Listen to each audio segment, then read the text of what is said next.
will discuss antitrust, competition law, litigation, and global developments. It discusses the global trends in the antitrust and competition law and the space seeing the intense evolution worldwide. The moderator of this speech will be Dr. Maria Casoria of Euro University of Bahrain, and the panelist is Mr. Pierre, Scerri, General Counsel of Bahrain. Please welcome the guests.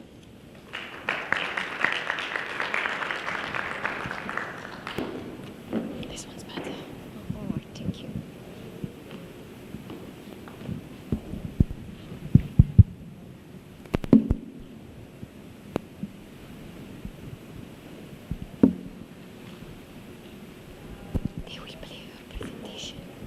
They will play your presentation.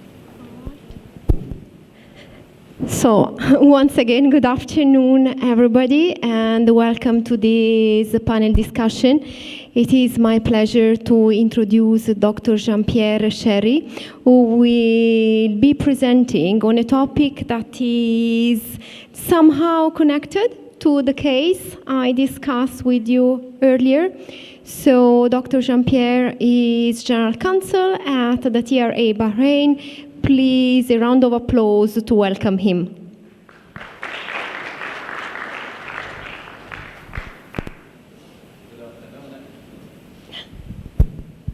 Good afternoon, everyone. Just to clarify, I'm General Counsel. I think it's working now. Just to clarify, I'm General Counsel of TRA, not of Bahrain, as it were. I said TRA Bahrain. No, not you, the earlier one. Right, so today I wanted to speak to you a bit about competition law. And apologies if it sounds a bit too basic for some of you, but I didn't really know what kind of level I should address it, so sometimes it goes into very basic detail. And the note in advance that Dr. Maria has already spoken about one or two of the things I'm about to mention, so if you find that uninteresting, just let me know and I'll skip forward. Right, so a bit about competition law. It's often described as the economic constitution of the European Union, and that is not without reason. I mean, competition law shapes how markets operate, how businesses compete, and ultimately it should lead to consumer benefits.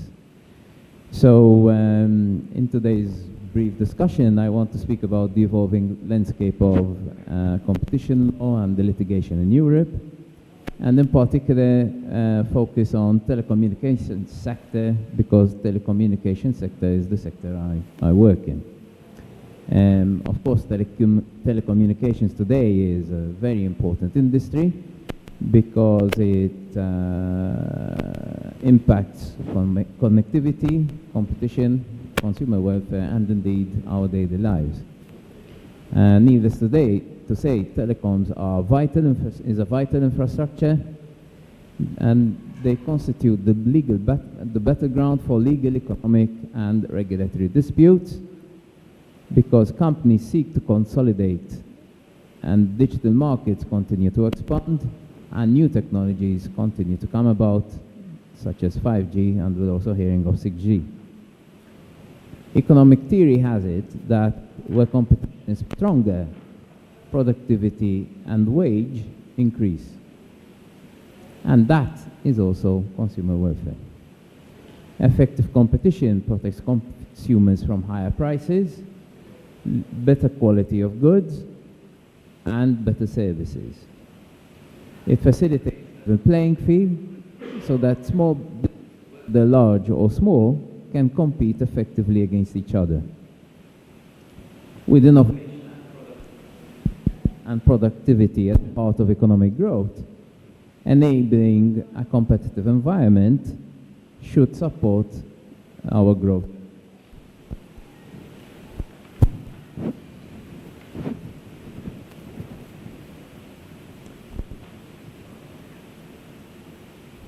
Competition law has as its key framework kind of tenets. And the first one is the prohibition of agreements that have the object or effect of preventing competition. So typically you'd see the creation of a cartel between operators, which could involve, for example, price fixing and keeping prices artificially high. The second one would be the abuse by operators who enjoy a position of dominance from abusing that position of dominance. So, for example, they would exclude or restrict access to their products, charge excessive pricing, or charge predatory pricing. And the third one, of course, is merger control. Indeed, the European Commission is empowered by the EC Treaty to apply and has a number of investigative powers. These range from inspections, asking for information, and of course the infamous debate. Commission can also impose a number of fines on undertakings which violate these rules, and as we can see later on, these fines are not insignificant. Cartels, and by cartel I mean when there are agreements between competing operators. They're very highly secretive and often very difficult to prove. The Commission and many other competition authorities have come up with the so-called leniency programs, which encourages companies to hand over evidence of cartels in exchange for immunity of fines. Indeed, the first company that applies for leniency usually receives full immunity, where that information is sufficient for the Commission or the competition authority to start an investigation. Cartel participants can also settle their cases by acknowledging their involvement in the cartel and usually benefit from a reduction in the fine, typically around 10%.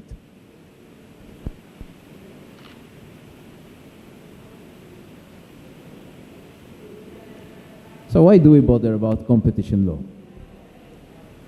First of all, it's for academics like myself and probably Dr. Maria. It's an exciting area of law.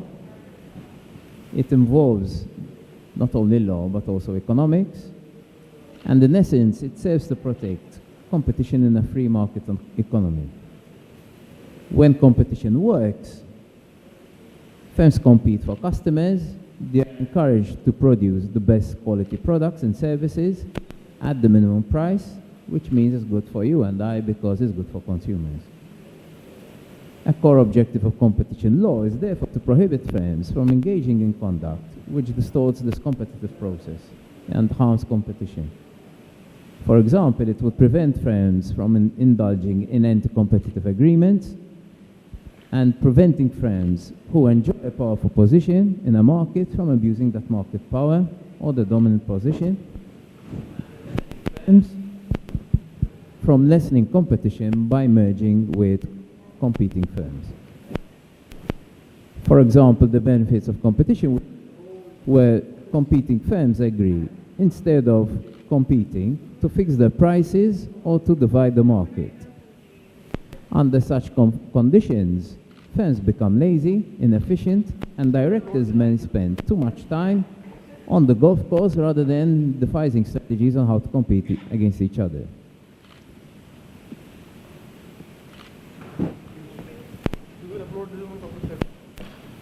I'm not sure if you can see the figures, but basically this is a graph which shows the level of fines that have been handed out by competition authorities, whether at national level or intranational level, from 2021 to 2024. And starting by the most recent one, so 2024, the European Commission fined Apple 1.84 billion euros, so quite a significant amount of money. And that was because of its abuse of dominance in the music streaming market. So Apple was basically imposing restrictions on rivals such as Spotify And they were preventing Spotify from informing customers about cheaper subscription options outside Apple's App Store because of the limit on consumer choice and its reinforcement of Apple's monopoly. The Commission did what it did, and that significant fine was imposed on Apple. Apple was not alone. Large content application platforms and have recently been the target. So you can see Meta, for example, they were also fined, 797 million euros. Again, it was related to abuse of dominance with regards to tying and unfair conditions. The company, but pharmaceutical industry, also fined a significant amount of 462 million euros of dominance in the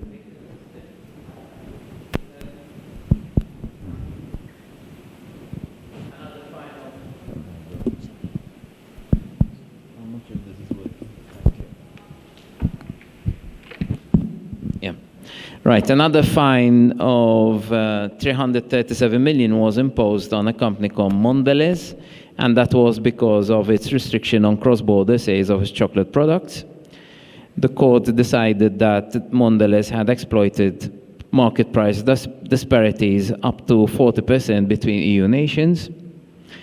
Another fine of 20 million was imposed against a demolition company called Casoria for engaging in cover bidding. There's another fine on Swisscom and another fine on Apple. But this just goes to show the diversity of the fine and the diversity of the companies that have been the target of competition authorities. I could go through the list. So, for example, the highest one in 2023 was on Illumina, again for anti-competitive practices in the DNA sequencing market. So it's in the pharmaceutical industry. And the fine was close to €500 million. Apple and Amazon, another €200 million fine. British American Tobacco, United States dollar, 110 million fine. And the list goes on. Last one in the 2023 list is, well, it's not even there, but it's Leicester City, those who like football. And Leicester City were fined £880,000, British pounds, because it colluded with a company called JD Sports. JD Sports is a famous sports shop in the UK, to limit competition with regards to selling of branded merchandise and specifically their football jerseys.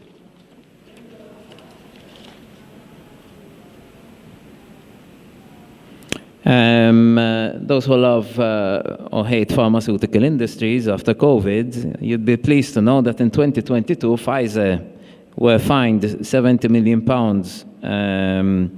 for overcharging the NHS. It's not for COVID-related medication, but for epilepsy medication. So what they did, these nice people at Pharma, they decided to rebrand the drug to avoid certain price caps. They increased prices by up to 1,600%, which of course meant that the NHS, which is the National Health Agency in the UK, it cost them millions annually. Unsurprisingly, the Competition Markets Authority, which is the regulator, National Competition Authority in the UK, concluded that this was an abuse of dominance, and of course it harmed the public healthcare system. Moving on, in 2021, Google was fined 89 million, is that euros or pounds?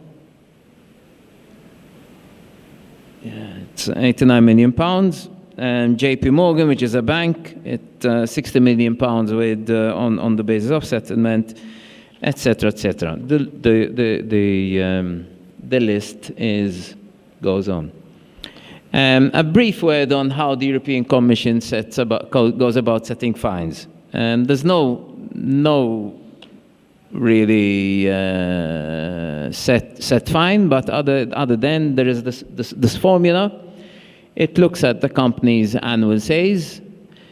It takes 30% of the annual sales, It multiplies it by the number of years that the infringement has lasted, and there are a number of aggravating or mitigating factors, and then it comes up with a nice fine, which can't be more than 10% of the company's annual group turnover, or overall group turnover.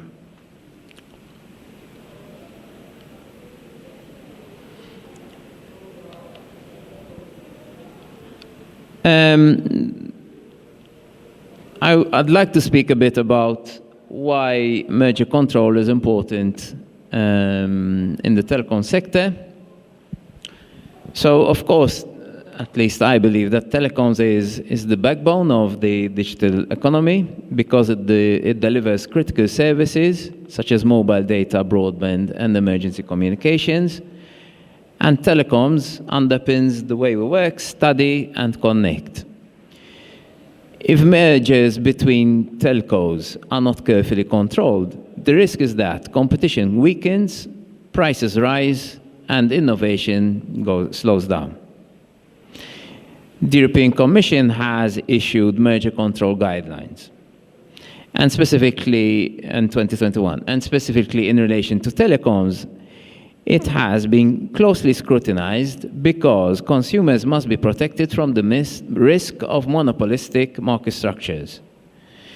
The Commission has stated that without competition, providers may have little incentive to invest in new technologies, such as 5G and fiber. And this is a concern that has been also highlighted by the OECD in 2020. Telecoms and merger control in telecoms is not only been the subject of concern by the European Commission. In the United States, for example, the merger between T-Mobile and Sprint in 2020 raised red flags. So critics had argued that it could reduce competition from 4 national carriers to 3, which could lead to higher consumer prices. The case was eventually approved. However, the merger, but it was only approved with conditions, and the merger demonstrated that even efficiencies like broader rural coverage should be balanced carefully against competition risks. Data privacy is also another subject that is increasingly tied to telecom mergers. As we all know, telecom companies today manage and process massive amounts of personal data. So a concentration of market power raises questions about how securely the data is being handled and how much choice consumers really have.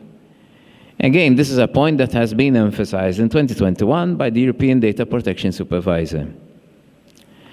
Merger control also protects the market in the sense that it grants access for new entrants. As you will undoubtedly appreciate, the telecom sector is heavily reliant on infrastructure. So fiber, mobile networks, radio frequencies, masts, what have you. If merged firms control too much of this infrastructure, there is a real danger that they can easily block competitors by refusing to grant access to this essential infrastructure, or indeed charge an unfair and high access fee. There have been cases like Vodafone's joint venture with Liberty Global, which were only approved in 2018 because strict remedies were imposed. And those strict remedies would also include, for example, access to infrastructure, divestiture of spectrum, etc., etc. So while merger control in telecom serves to protect consumers, it also encourages investment and innovation, and if applied correctly, can secure fair competition and market access, and ultimately it will also serve to safeguard data privacy and security.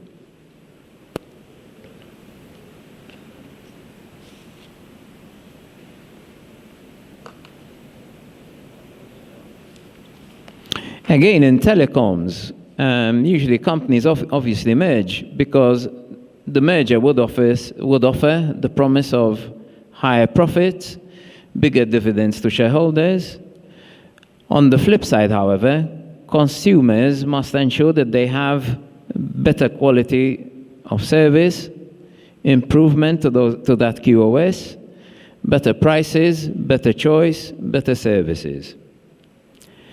It doesn't mean that all mergers are bad per se, but the reality is that merger rules have not been enforced as strictly as they should to protect consumers in recent decades. Two of the most persistent arguments that incumbents usually bring about to justify merger clearance is that they need to be able to compete in global markets and to have sufficient profits to invest in new technologies and new products and new services, especially through the rise of OTT and large content application platforms.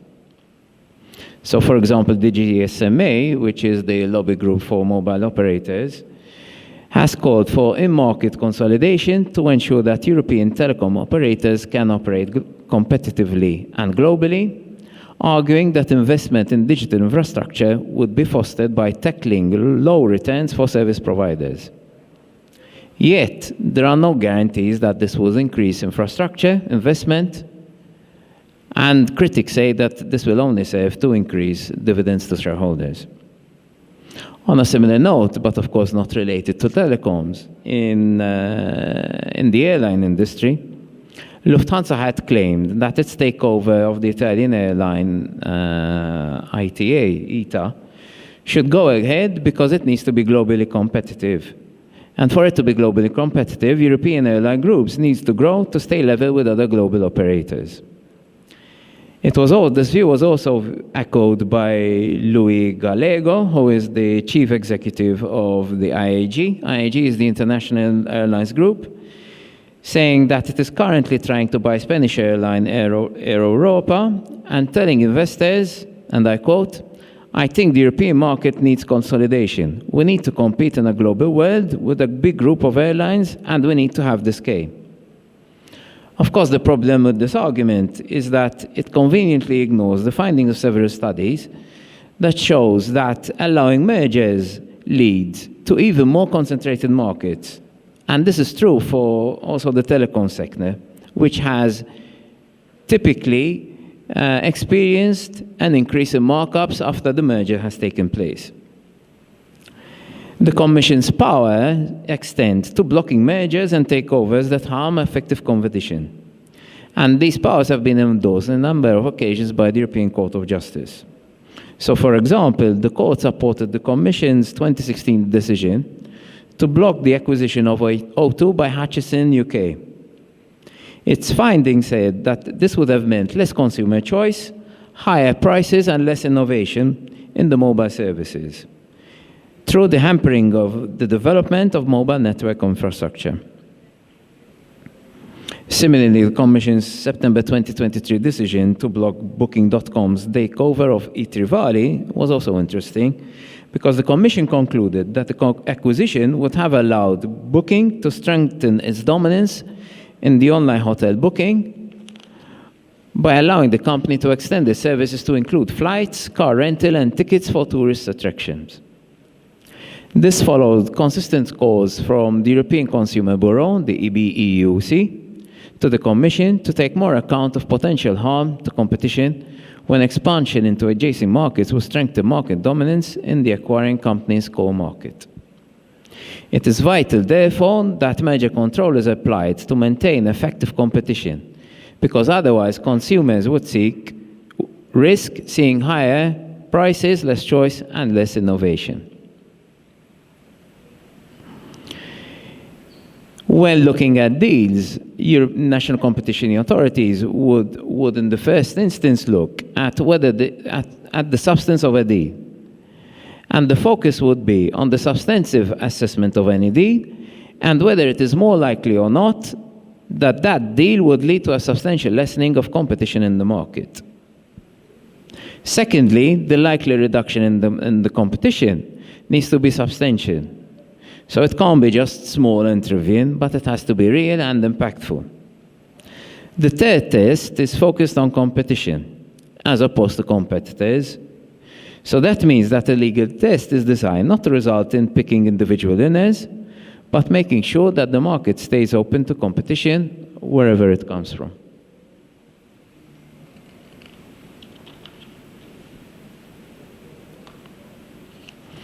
I'd like to speak about some cases on merger control.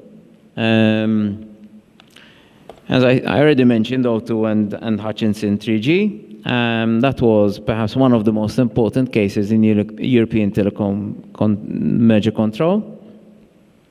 So in 2015, Hutchin proposed to acquire O2 for about £10.25 billion, aiming to combine the two into the largest mobile network operator in the United Kingdom. If successful, that merger would have meant that the number of mobile network operators would have been reduced from 4, who were EE, Vodafone, O2, and 3 at the time, to 3. In 2016, the European Commission blocked the merger. It argued that the deal would significantly, again, reduce competition, again, that consumers would face higher prices, again, choice and innovation would be limited, while smaller operators could be squeezed out on wholesale access to their infrastructure. The Commission had reached a decision basically on the principle that healthy competition in mobile markets is critical for innovation, for affordable prices, and for network investment. Important to note that Hutchinson challenged the decision at the General Court of the European Union, and in a major twist in 2020, the General Court overturned the Commission's original block. It held that the Commission did not provide solid enough evidence and that its prediction of harm alone was not enough. But needed to clearly prove that theory with strong data. From a legal perspective, this was a huge moment because it raised the legal standards that regulators must apply when trying to block mergers. The Commission then appealed again in 2023, and the Court of Justice, interestingly, set aside the General Court's ruling by reaffirming that, one, regulators don't need to seek absolute certainty to block a merger. 2, the proof of serious risk to competition was enough. So this confirmed, basically, that merger controls in telecoms can rely on careful forecasting, not necessarily on perfect proof. What the O2 UK and Hutchinson 3G case shows, however, is that it is really challenging and critical to strike the right balance between allowing market consolidation and protecting competition. The courts now have the power to shape telecom mergers, and these have now been assessed across Europe. Another case, also in the telecoms sector, is Vodafone and CK Hutchinson. In June 2023, it was announced that Vodafone and Hutchinson were proposing to merge. And if merged, that would create the largest mobile network operator, which would cover approximately 27 million subscribers. The CMA initiated a phase 2 investigation in April 2024 on the basis that it had concerns that the merger could reduce competition and potentially leading to higher prices and diminished quality of service. In September 2024, the CMA provisionally found that the merger might result in a substantial lessening of competition, in particular when in the context of MVNOs, so mobile virtual network operators, relying on wholesale access of the merged company. The CMA did, however, in 2024 approve the merger on the basis of legally binding commitments from Vodafone and 3. And these included a commitment to invest £11 billion over the next 8 years to develop a combined 5G mobile network across the UK. Price caps, so price caps on mobile tariffs and data plans for 3 years. And provide preset pricing and contract terms for wholesale access to mobile virtual network operators. So this is perhaps one of the first instances by the CMA where it sought to define its decision on the basis of behavioral remedies rather than structural changes. And indeed, this could be a precedent for future telecom mergers in the UK and perhaps also the EU. Another case is from 2024, and that involves Orange and MásMóvil joint venture in Spain, where the European Commission had approved the 18.6 billion euro merger. The two operators in question, Orange and MásMóvil, are the second and fourth largest telecom operators in Spain. Again, the approval was conditional on divestment of spectrum by the two operators. Another case involves KKR's acquisition of Telecom Italia's fixed line network in 2024. While the Commission had concluded that the transaction would significantly reduce competition in the Italian wholesale broadband access market, this deal is remarkable because it was in the first time a major European country's former phone monopoly sold off its landline infrastructure. There are other cases which probably I shouldn't get into in the interest of time, but these all illustrate that the EU has adopted a cautious approach to telecom merger because it needs to balance the need for market consolidation with fostering investment and innovation.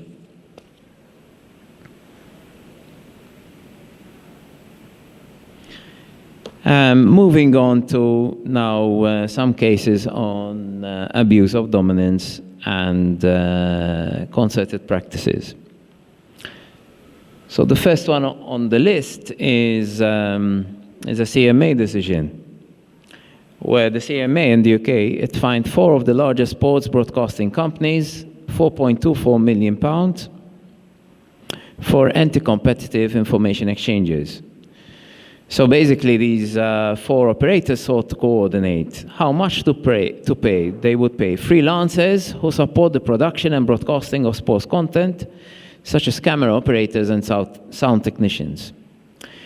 The CMA launched its investigation in 2022, after Sky UK alerted the CMA to its involvement in an information cartel with 4 other sports broadcasting companies, and these were BBC, BT, IMG, and ITV. Upon investigation, the CMA found 15 separate bilateral exchanges of competitively sensitive information relating to pay for freelance workers, including information on day rates and pay rises that took place between 2014 and 2021. The CMA concluded that this exchange of information amounted to so-called by-object infringement of competition law. And indeed, the executive director of competition enforcement in the CMA stated, again I quote, "Companies should set rates independently of each other, so pay is competitive.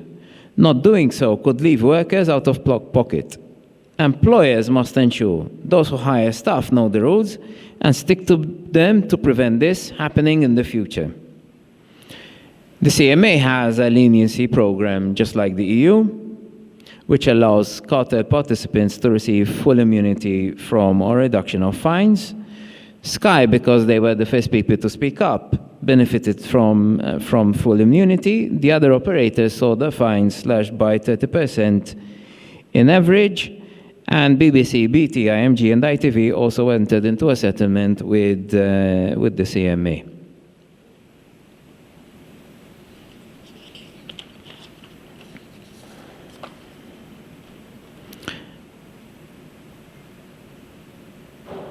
Sorry. Some other cases. So Apple Application Store. Again, I've already mentioned it a bit earlier. This is where the Commission fined Apple $1.84 billion for abuse of dominance in the market.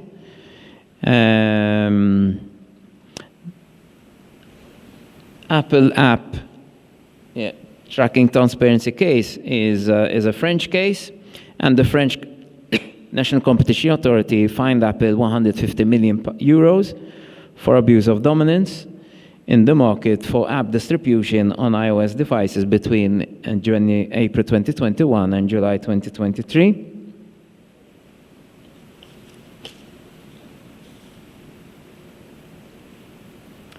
And this is the Google case, which Dr. Maria spoke about, so I will not get into this, but as you can see, there is a lot going on, whether at national level, at European level, or indeed in the United States.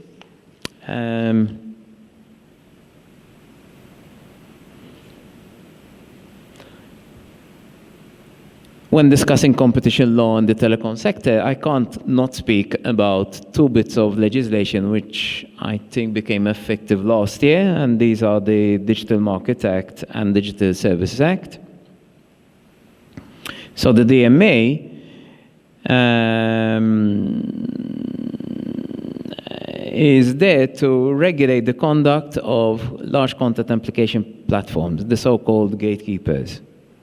And these gatekeepers, as you probably know, act as intermediaries between businesses and end users within the European Union, but also worldwide. Designated gatekeepers have special responsibilities and therefore obligations. And these include obligations like obligations to ensure interoperability, so that third-party application stores are allowed. They have to allow for data portability, and they need to allow for equitable access to core platform services. There are some prohibitions, such as banning of self-preferencing. There needs to be data cross-use across services. There can't be tying, of course, cross-services, and they cannot impose unfair conditions on business users. In terms of enforcement and remedies, enforcement is centralized across the by the European Commission across the European Union. Cases of non-compliance can lead to 10% of a fine of 10% on global turnover and 20% for repeated infringements. Coincidentally, just this week, actually on the 23rd of April, the Commission announced that it had fined Apple 500 million euros, and it had fined Meta 200 million euros for not being consistent with the DMA requirements. The Digital Services Act, on the other hand, is the framework that is applicable to intermediary liability, content governance, and user rights across digital services. Again, they target very large online platforms and very large search engines.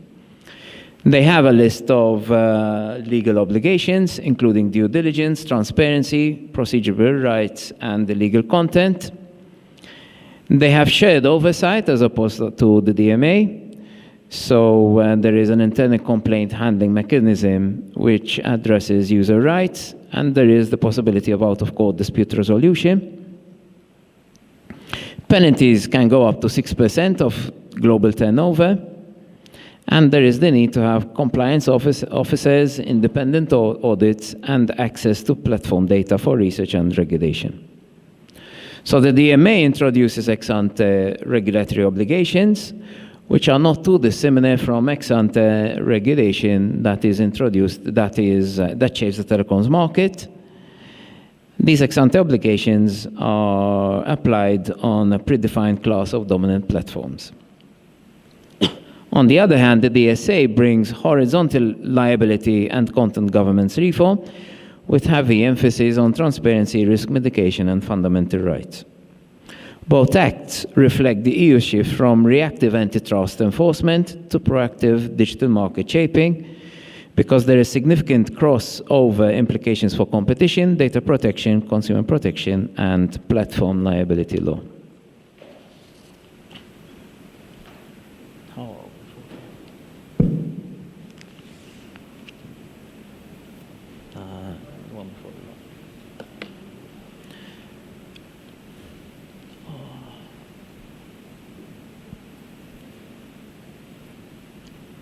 Again, there's some some repetition in terms of the cases that are mentioned here. So I won't speak about Apple, but for example, on Google case 2021, that is still under investigation. And the issue at stake there was that the claim was that it was self-preferencing its ad exchange and tied that to its dominant and ad server, so very much like the OJ case. In this case, the European Commission has signaled that structural remedies, including possible breakup, are being considered.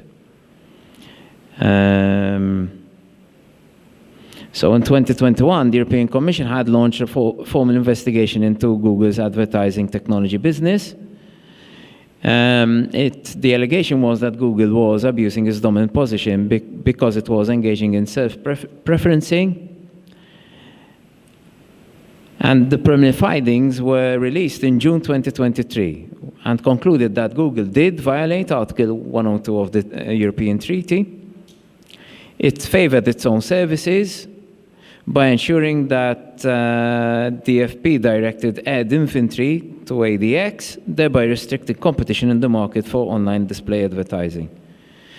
The Commission also had found that Google had imposed contractual restrictions and technical limitations, which made it harder for publishers and advertisers to use competing services.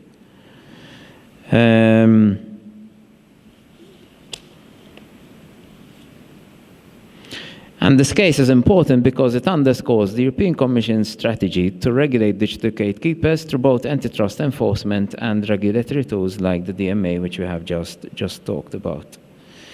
We've discussed Apple and the 1.84 billion fine. Meta is another case where the issue was that it tied Facebook Marketplace to the core Facebook platform, and the impact was that it gave Marketplace an unfair advantage by bundling it with dominant social network, which is of course Facebook. The Commission issued a statement of objections in 2022, and on the basis that Facebook was leveraging dominance to expand into adjacent markets. It's ongoing, the case is ongoing, and potential remedies could include separation and/or behavioral remedies. Last but not least, Amazon. And in Amazon, it reached a 22 settlement on the issue of logistic services being given unfair advantage in the buy box and Prime eligibility system.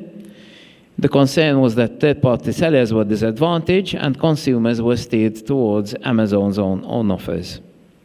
Like I said, the result was that it was settled. Amazon avoided fines but agreed to change its algorithms and eligibility rules. A brief word about ex-ante regulation in the telecom sector. Ex-ante means, in competition law, usually enforcement is ex post. Ex-ante means it happens, enforcement is before the act. So in telecoms, typically, a regulator is tasked with defining a set of relevant product markets and relevant geographic markets.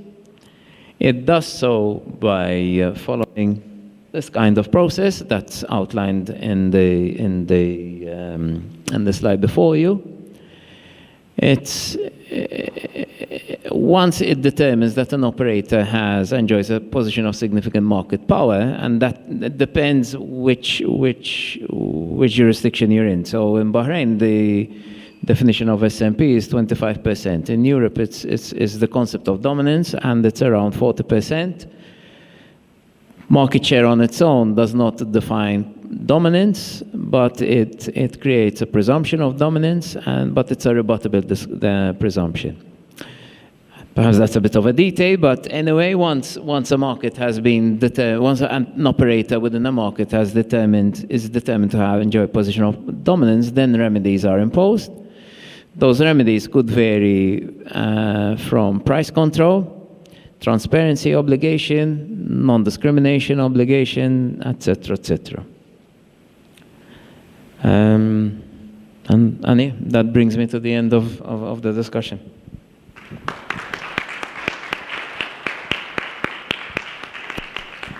Thank you, Dr. Jean-Pierre. Very interesting, very insightful. Thank you for all the case law. Thank you. It is always a good way to present a topic, especially that we know in this region competition law is still a developing topic. So I know we are a little bit short on time, but are there any questions from you? I think everyone's keen to go for lunch. Yes.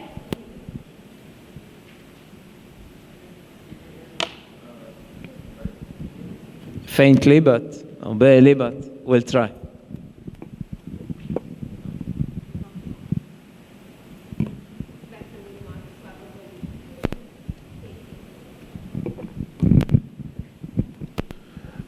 Hi.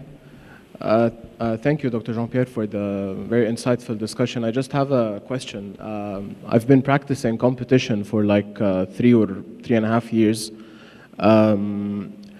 And I just wanted to ask you, what do you think are the regulatory challenges that face emerging economies that are just starting to apply the rules of competition law in their economies in relation to how it is, how the EU, for example, does it. Like, for example, in Egypt, they just introduced ex-ante merger control recently, 1 year ago, and I think there are a few challenges in countries that haven't been doing the ex-ante merger control for a lot of time. They're still introducing it now. So what do you think are the challenges that face the emerging economies for the competition enforcement? How they enforce competition law, and what can be done for the countries to be able to enforce competition law in a more efficient way, or in a more Okay, thank you for that question. I assume you graduated or you work in Egypt, therefore. I worked in Egypt and I currently work in Dubai, but I worked in competition law as a regulator first at the Egyptian Competition Authority, and then I worked as a competition lawyer. So I've seen both ends of the. Interesting. Look, first of all, well, there are a number of things I'd like to say. First of all, the need for ex-ante regulation, I think, is there because it is difficult so regulators are always playing catch up, right?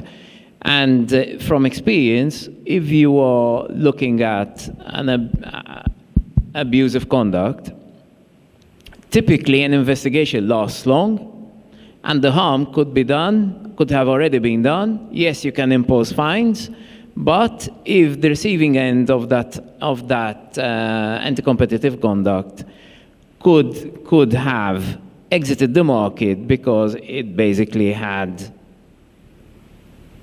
been priced out of the market, then it's a bit too little too late. So I think ex-ante regulation, specifically in the telecom sector, was there because at the time Europe had determined that it wanted to break the incumbent monopoly over telecoms infrastructure and over telecom services. I think the telecoms regulatory framework worked, but I've been practicing in the telecoms sector for, I think, around 25 years.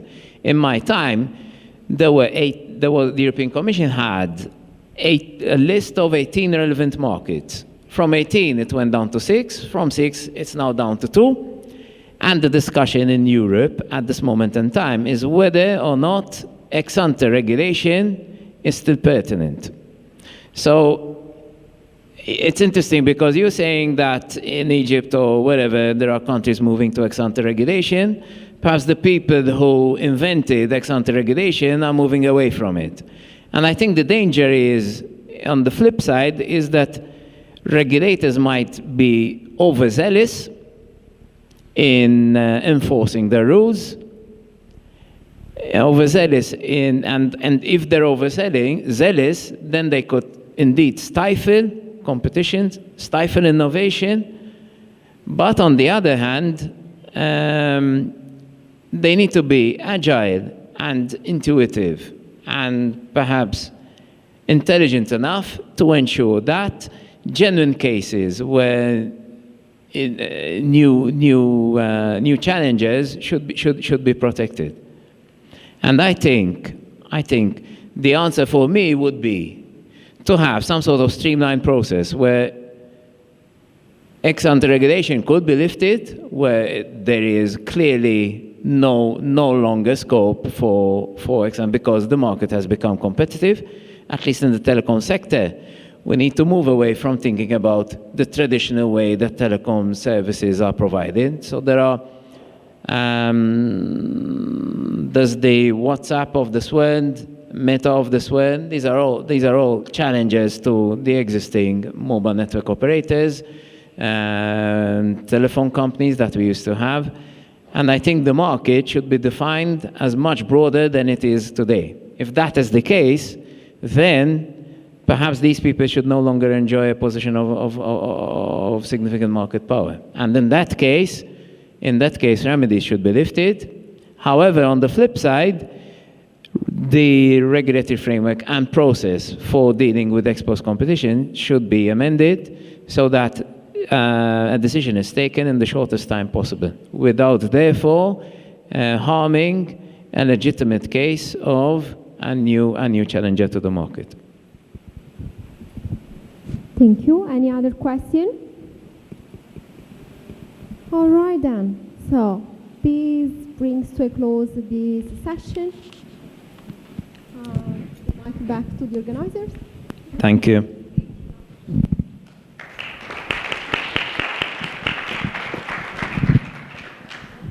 Thank you so much. Now, if Maria would like to honour Dimitris and WLF. That's the wrong one.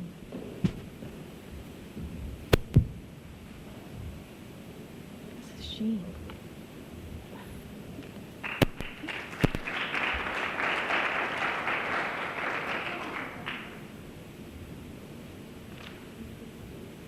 Thank you very much.